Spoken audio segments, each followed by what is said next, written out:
Rosie sa mga baby loves ko dyan. At dahil ngayon ay mayroon ako guys time mag-vlog. So magba-vlog po tayo. At ako po'y huwag niyo akong ibabas. Disclaimer lang po kasi ako ay hindi marunong magluto. Masyado sa buhay ko guys. Kaya paggagawa po tayo ng spaghetti sauce. Magluluto po tayo ngayon. But, hindi ko na po masyado i-detalye sa inyo kung paano dahil mahaba po ang ating oras. Guys, itong aking mga ingredient is spaghetti, tomato sauce. Eto, gayahin natin si Miss Chris Aquino kasi diba si Miss Chris Aquino pag nagluluto siya na spaghetti may fresh na tomato. So, to fresh tomato, onions, and then garlic, and ayan, pork giniling po yan. Siyempre, at ayan guys, ang aking anaki, so ang aking patcher, yeah, und geh raus, Wetter schön draußen. Willst du nicht rausgehen? Oder schlafen? Ja? Geh schlafen? Mama kocht Spaghetti. Okay? Du hast schon gekriegt Essen von Mama. So, ayan guys. So, umpisa na natin guys magluto. So, ayan, magluluto tayo ngayon mga bebe. Ayan. Normally, guys, so, alam niyo ba guys, normally pag nagluto ako guys ng sauce, hindi sa kawali. Pero dahil nga para makita nyo, lagay tayo ng mantika. So, and then, eto na siya. Guys, medyo maingay lang kasi kailangan kong mag-off. So, Patsha, Mama, Coke, ya, dyan ka lang. Isasara ko guys yung pinto kasi nga ayoko yung nangangamoy yung buong bahay ko ng pagkain. So, ngayon, let's go. Magsusote onions. Ayan, guys. Alam niyo kasi dito sa Germany, di rito masyadong gamit ng bawang kasi ayaw nila nang naamoy ka the next day ng amoy bawang ka guys. Kaya mostly dito pag nagluluto sila walang bawang. Kasi nga, like I said before sa mga video ko, pag kumain ka kasi dito ng bawang, maamoy nila yan sa hininga mo the next day. Kasi nga guys, hindi pagpapawisan. So ngayon, ang ating onions, maraming sibuyas daw mas masarap. Yan. So, alam niyo, first time lang ako maglalagay ng fresh tomato sa spaghetti. Kasi guys, kaya ako naisip lagyan ng tomato kasi nga bago siya masira sa ref ay ilagay ko na siya. Ayan. And then, ayan na, medyo okay na ang ating sibuyas. So, ilagay na natin ang ating tomato. Ang aking alaga, guys. So, nandun siya. Oh. So, yan po ang ating tomato.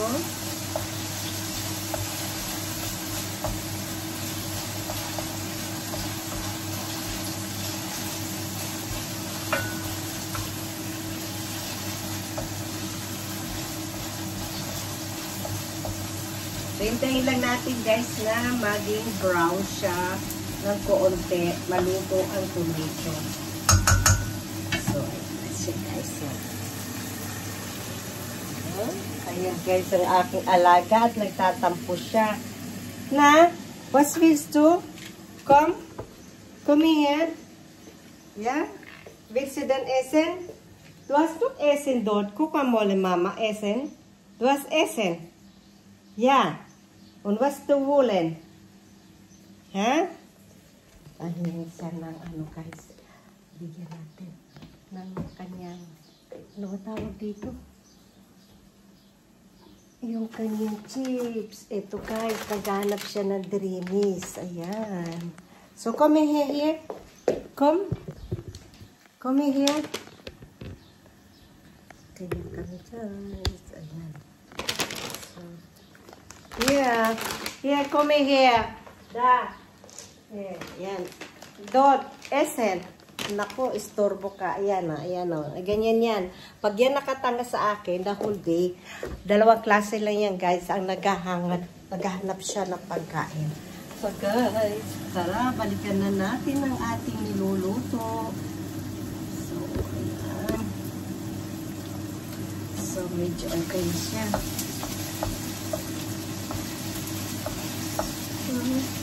Ito na yung ating tomato and then lalagay ko na guys yung ating giniling. Ito naka-freezer to. Itong giniling ko. Galing sa freezer yan. Kumbaga dinifrost ko lang siya sa sa microwave.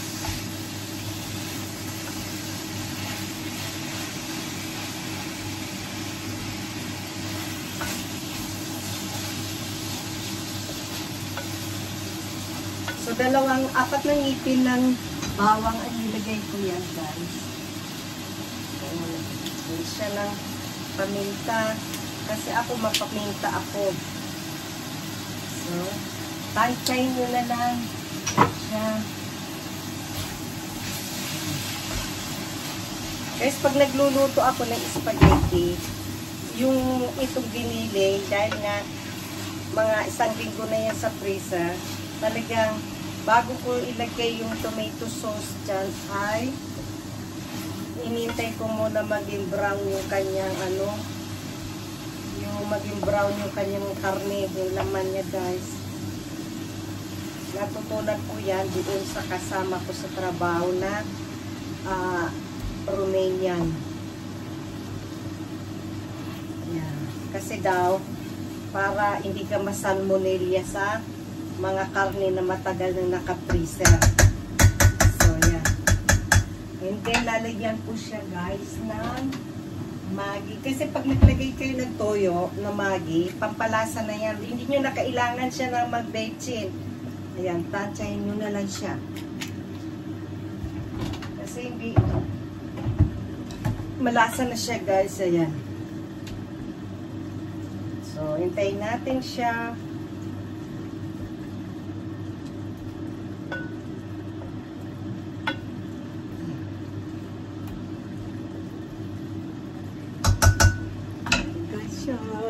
Ang ating spaghetti, medyo madilim ba yan? Spaghetti siya guys. So, ayan. Balikan natin siya. So, guys, ayan na siya guys. So, hirap nang walang cameraman talaga. Ito na siya. Hindi pa siya guys. So, gusto ko kasi lutong-luto yung kanyang giniling, yung talagang as in nagbabrown siya ng bongga. So, ayan.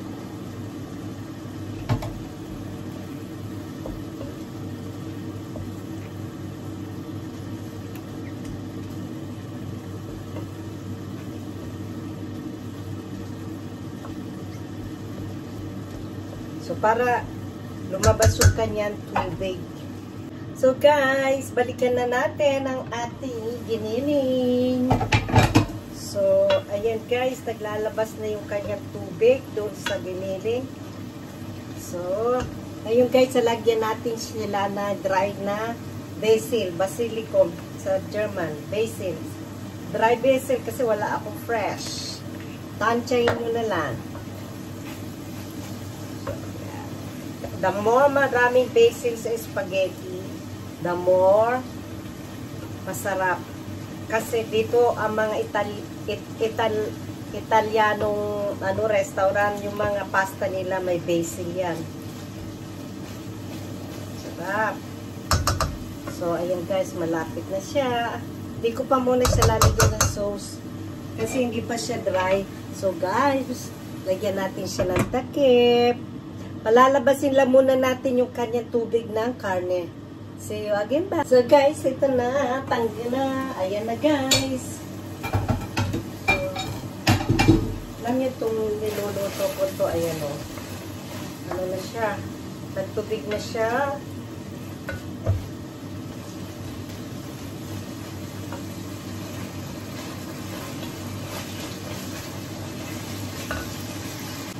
So, okay, maglagay tayo ng isang kutsarang maliit teaspoon ng sugar. So, ayan na. And then, haluin. Ayan na siya. Ganito ang texture na gusto ko siya, oh. Yung wala na siyang katas. Ibig sabihin, lutong-luto yung kanyang giniling. Ayan. Tapos, sinaanan natin siya ng apoy, guys. Ilagay na natin ng tomato sauce. Ayan. Ganito ang mga magluto, ang mga German ng spaghetti. Sauce. Yan ang natutunan ko ditong spaghetti style nila dito, guys.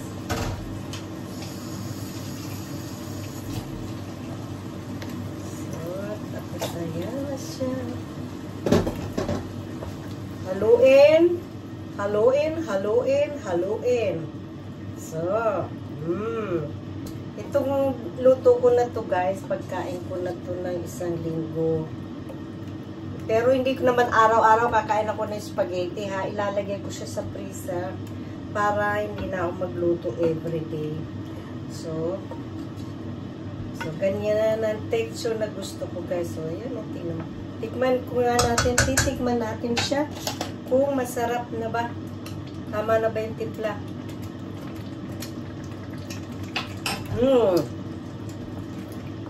Lalagyan ko pa siya ng konti pang asukal guys. So, another isang kutsarita uling. Ayan guys, oh. So, medyo maasim-asim pa siya ng konti.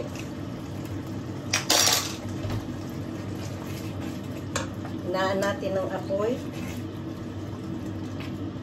Kasi ito, diba sa atin ng spaghetti dyan, medyo matamis-tamis. Kaya ngayon, ako lang naman kakain nito. Kaya okay lang kung medyo matamis-tamis. Spaghetti.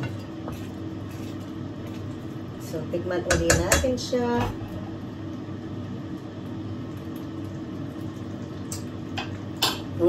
Okay na siya. Okay na siya guys. So, it's ready to eat na guys. Ngayon, susunod ko naman yung pasta. Okay, so guys, ayan ang ating spaghetti. It's ready to eat na yan guys. So, ngayon naman guys ay ilalagay na natin siya sa tabi. At luluto naman tayo ng spaghetti. So, ito ngayon guys. So, diyan ako magluto spaghetti guys. So, balikan ko kayo mamaya guys. So, guys, ito na yung ating spaghetti. Ayan, nakulo na siya. So, ilagay ko na siya guys. Ayan. Spaghetti, ayan. Maliit ang aking kaserola for the spaghetti pero okay na yan. So, inubos ko yung 1 pack na ano to guys, 500 grams. So, kalahating kilo. Kasi ipipreserve ko na lang siya mamaya. So, para hindi ako luto ng everyday. Kasi na kayo. Kasi itong ano, yan, nilagyan ko yan ng mantika at saka asin. Yan. Ganyan dito. Normally, pwede ko silang pagsabayin na iluto ito at saka yung, ano guys, yung sauce. Kaya lang, nagtitipid ako sa kuryente.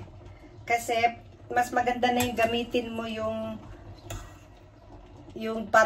pinaglutuan mo na. Kasi mainit na siya. Mainit na tong plate niya ng kalan. Kaya, hindi na ako magpapainit. Mas makakatipid ka ng kuryente. So, ayan siya guys.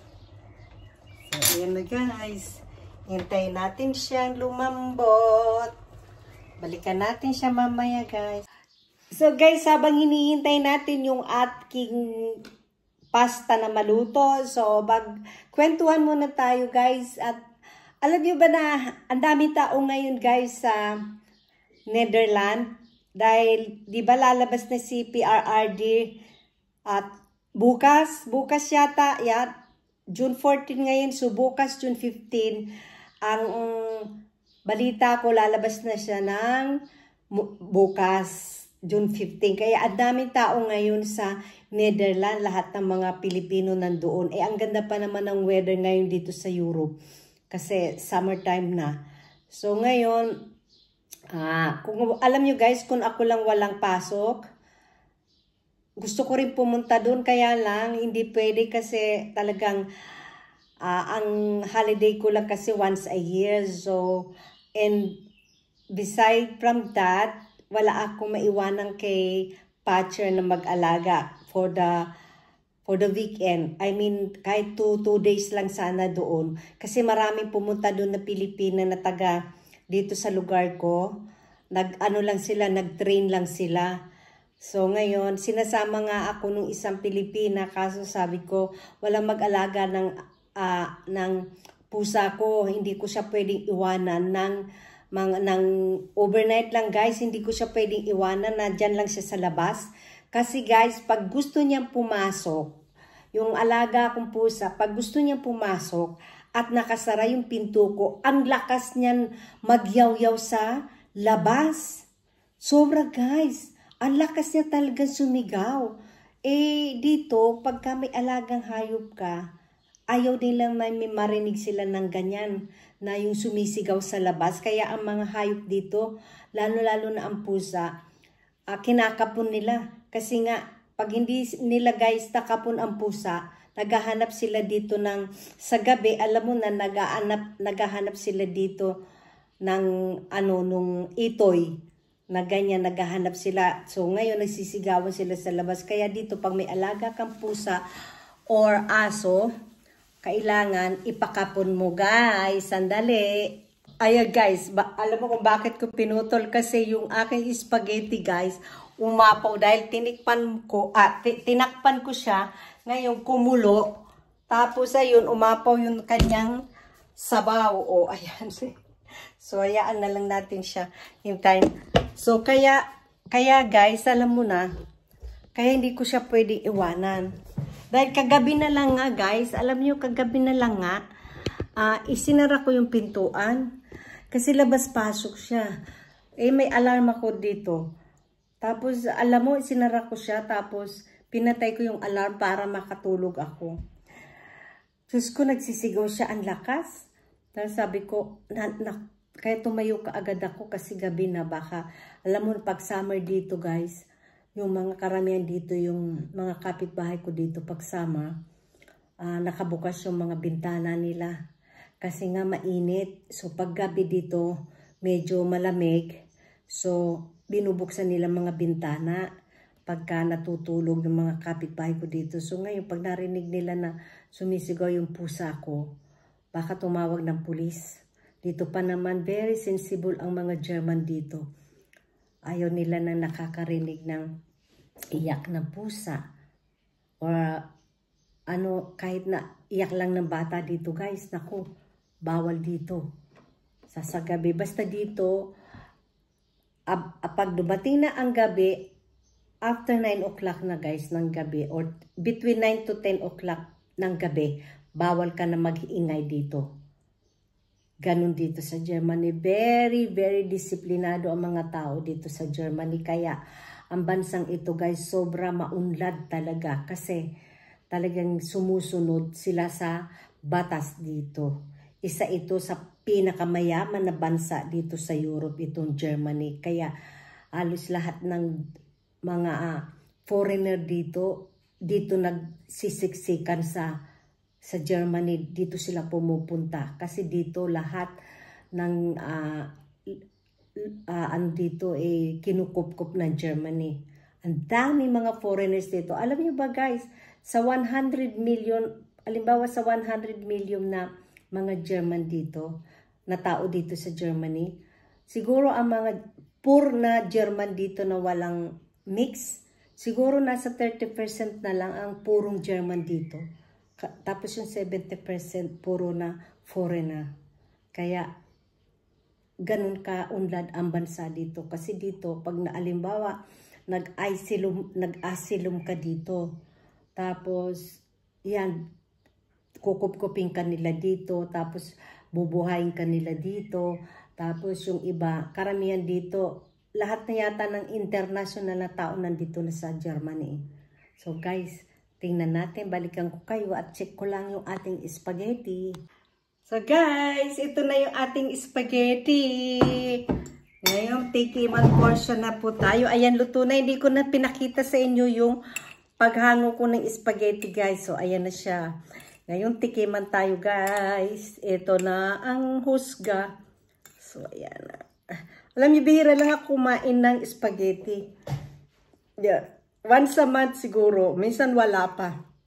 Mostly rice. Ayan, guys. Ito na, guys. So, ayan na siya, guys. Oh.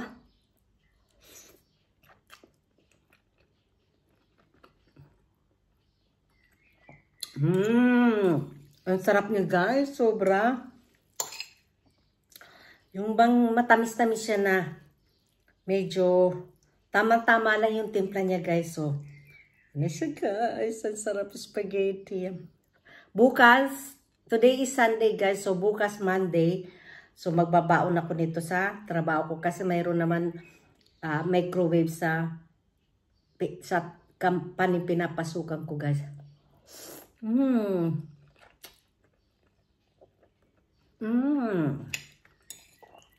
Sarap. Mas masarap pa nga ito kung mayroon kang cheese powder. Kaso wala akong cheese powder, guys. Pero siguro baka bukas, dumaan ako sa supermarket, bumili ako nitong yung parmesan, yung cheese powder. Sarap nga.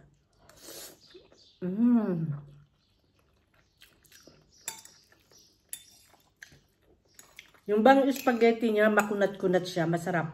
So guys, putulin ko na yung video ko. And thank you for watching, guys. And thank you for all your support to all my baby loves. Thank you. See you next video, guys. Bye.